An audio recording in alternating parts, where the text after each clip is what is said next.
Madilim, masukal, tahimik at mapanganib. Ito ang mga katangian ng isang gubat na mapanglaw. At dito rin magsisimula ang kwento ng matamis sa pag-iibigan nila Florante at Laura. Sa gitna ng gubat, may isang lalaking nakatali sa puno na animoy binugbog ng paulit-ulit at hinabol ang kanyang hininga. Ang pangalan niya ay Florante. Habang nakatali sa puno, sinasabi niya ang kanyang mga nakaraan at isa na rito ang Albania, isang kaharian kung saan siya itinilang na ngayon nanganganib. O aking Diyos Ama, nasan ang inyong awa? Ako'y nakikiusap, humihingi ng tulong ninyo. Patawarin niyo akong lahat dahil hindi ko nagawang ipagtanggol ang ating kaharian laban sa taksil at walang awang si Adolfo. Tila yata wala nang nagmamahal sa akin. Napakapait ng aking buhay. Inagaw niya ang korona ni Haring Linceo upang magawa niya ang kanyang ninanais. Pati si Duque Brescio na ang aking ama ay kanyang dinamay. Sandaling nanahimik si Florante dahil sa sama ng loob. Matapos manahimik ay muli siya tumawag sa Panginoon. O aking Diyos Ama, tila yata di mo dininidig ang aking mga panalangin sa iyo. Hindi ko tuloy maalis sa aking isipan na ayaw niyo na akong tulungan. Kung gayon, papaano na ako? Sinong aking malalapitan?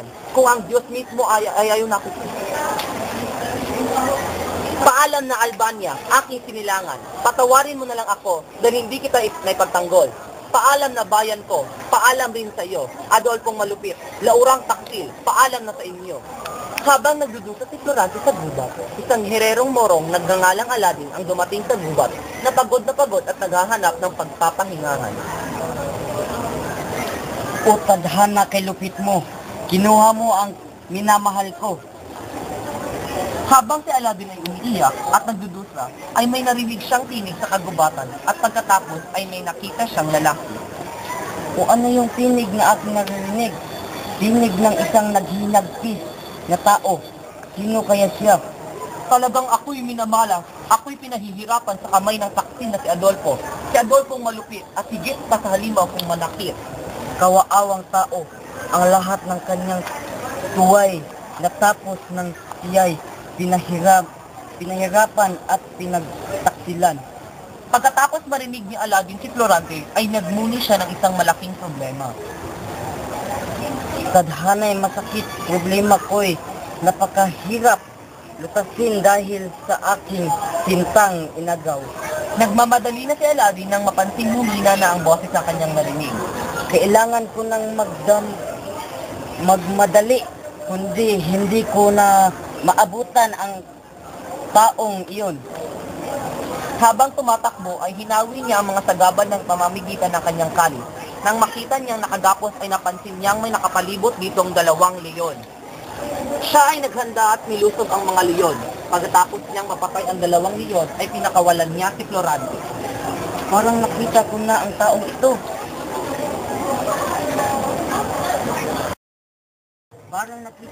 taong ito.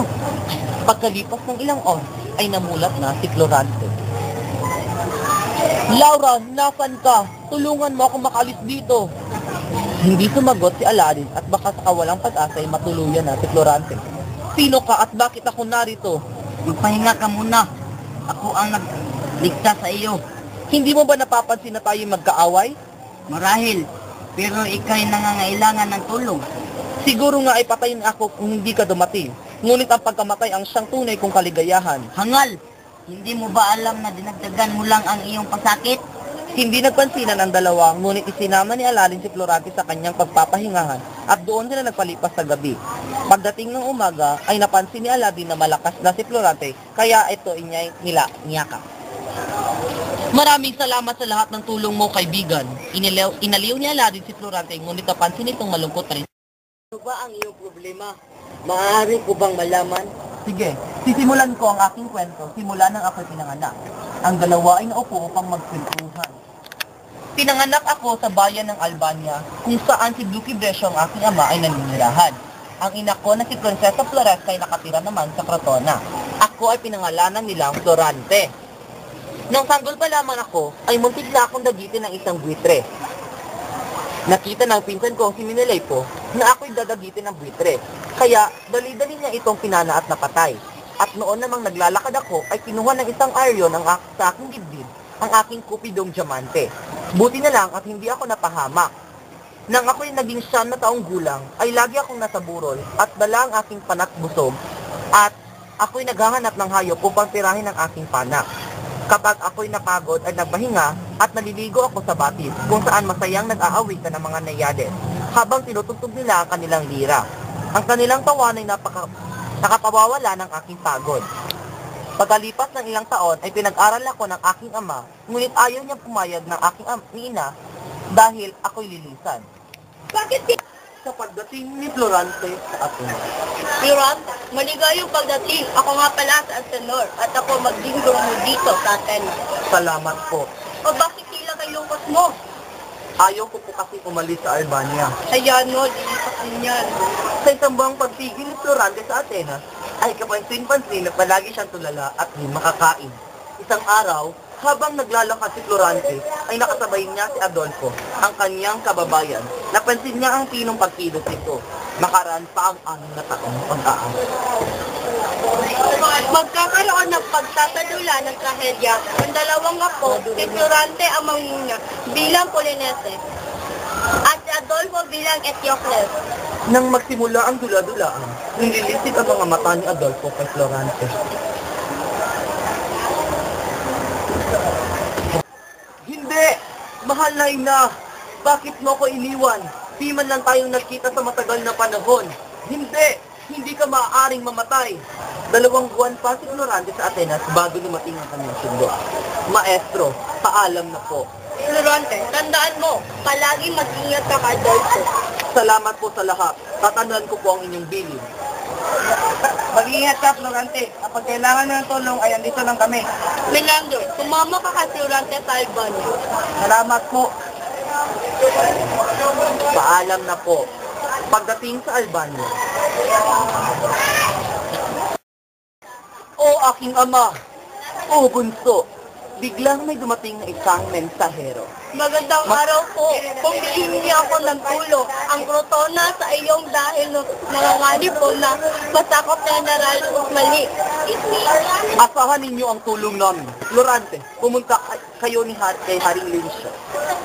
Pagdating sa palasyo, sinalubong sila ni Haring Linseo. Mahal na hari, ang aking anak na si Florante. Ang binato sa aking panaginip. Siya ang papalit sa aking trono. Pansamantala pamununuan mo ang hukbong patungo sa Crotona. Tulungan mo ang inyong mga ninuno doon at magkamit ng karangalan. Nabalitaan ko kay Antenor na pamalas ka ng iyong kahusayan sa Atenas. Walang pagdududa na iyong namana ang katangian ng iyong ama. Maraming salamat po sa papuli. Ginawa ko lang po ang nararapat. Lagi kang ikinukwento sa akin ng iyong ama. Sana'y makilala pa kita ng lubusan. Iyon din ako. Ngunit ilang araw na lang at aalis ka na rin. Oo nga. Halika, Laura. Pumasok na tayo at magsisimula na ang piging. Pagkatapos ng 3 gabing piging. Magandang gabi sa iyo, Florante. Dapat ka na maganda para bukas. Maraming salamat po sa paalala. Magandang gabi rin po. Kinabukasan. Handa ka na ba? Malayo pa ang lalakbayin. Handa na po ako, aking ama. Karangalan ko po ang maglingkod sa inyo, Haring Linseo. Mabuti kung ganon. Mag-iingat ka. Salamat po. Mag-iingat ka, Florante. Pangako mong babalik ka. Pangako, Laura. Paalam. Paalam sa inyong lahat, mga kawal. Tayo ng lahat. Pagdating nila Florante sa Crotona, nakita nila ang hukbo ni... Sugod! Sugod! Nagsimula na ang digmaan. Nasaan ang kalaban? 1, 2, 3, takbo! Nanalo na tayo! Mabuhay ang Albania! Mabuhay! Mga kawal, babalik na tayo sa Albania. Sa pagbalik nila sa Albania, ay may nakasalubong silang mga bibinyaga na may dalang isang babae. Sino kayo? At bakit kayo narito? Kami mga taga-Albania, pakawalan ninyo ang babaeng iyan. Nagsimula ulit ang isang labanan. Pero, natalo ang babae. Binibini, mawalang galang na. Pero, ngayon na kita nakita rito. Maaari ko bang malaman ang iyong pangalan? Ako ito, Florante. Si Laura. Laura, bakit ka nandito? Gusto ko lang malaman ang iyong kalagayan. Salamat sa pag-aabala. Kamusta ka na? Sana'y naging mabuti ka. Mabuti naman ako, pero Florante, Kailangan ko ng tulong mo. May bayang malapit dito na pinagtataguan ng mga morong dumakit sa aking ama. Iligtas mo siya. Paano kung may masamang mangyari sa kanya? Paano kung... Ako na ang bahala. Ililigtas ko ang iyong ama sa abot ng aking makakaya. Makalipas ang ilang linggo, nagsimula ulit ang isang... Salamat naman at dumating ka, Florante. Ginawa ko lang po ang aking tungkulin. Matapos noon ay bumalik na ang lahat sa Albania. Florante, pasensya ka na, ngunit ipapadala ulit kita sa Etolia para lumaban sa mga Turko. Mag-iingat ka. Pupunta po kami agad. Nakalipas ang ilang araw ng paglalakbay. Kapag nakita niyo sila, ay sugurin niyo kaagad. Nagsimula ang digmaan.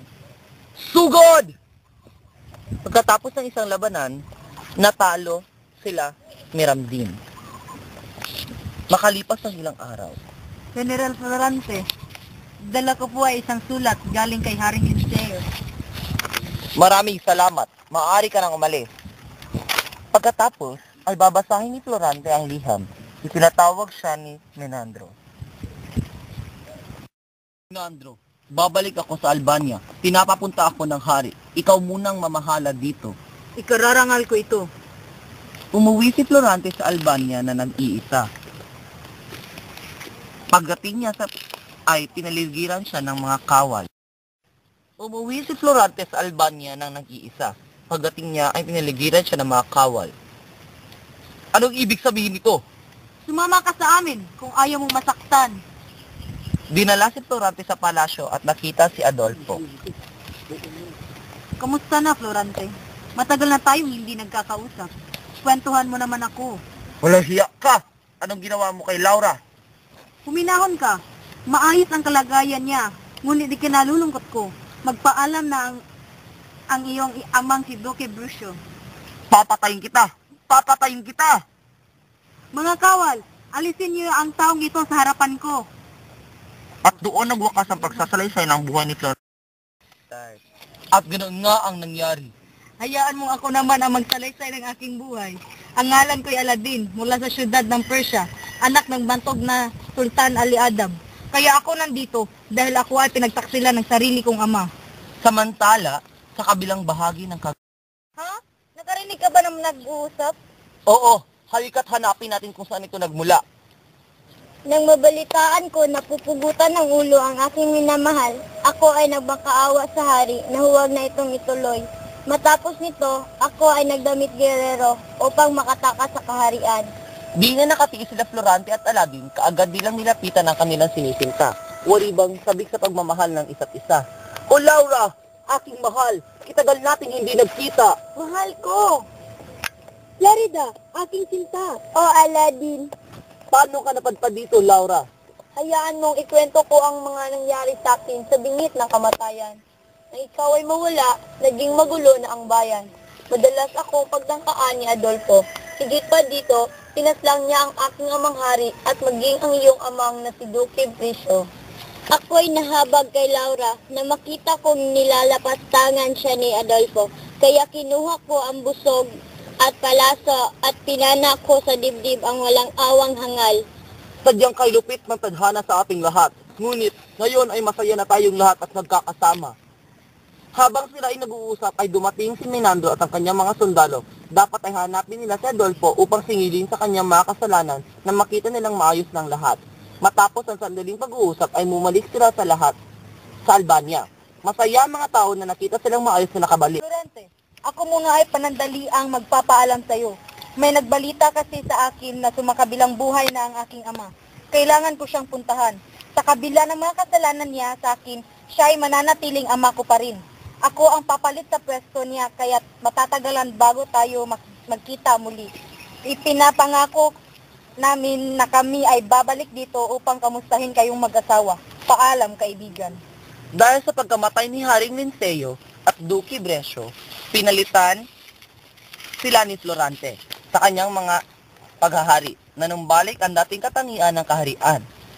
Na mauli ang kapayapaan, umunlad muli at bumalik rin sa dati ang mga tao.